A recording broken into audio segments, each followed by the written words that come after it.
How to replace a drive belt on a Swisher mower.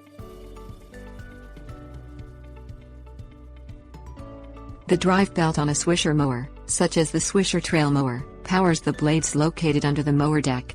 The trail mower is a detachable unit that you connect to a tractor and run it off a drive shaft connected to the tractor's motor output shaft. Replacing a worn-out drive belt will take a short amount of time, but it is important to inspect and replace the belt, if necessary, before every cutting season to ensure the mower runs properly. Things you'll need: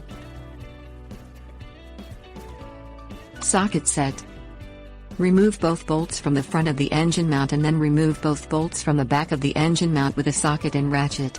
Lift the motor and motor mount off the deck of the mower. The bottom of the mower has a pulley on it that connects to the primary belt drive.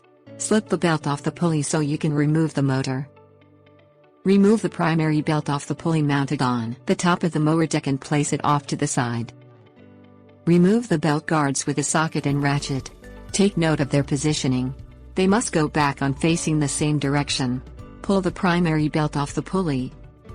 Push the tensioner pulley on the motor deck inward to loosen tension on the secondary drive belt and then pull the belt off the remaining pulleys. Take note of the belt routing so you can put the new belt on correctly. Place the new belt onto the secondary pulleys. Once you have the belt routed, move the tensioner pulley and then place the belt over that pulley.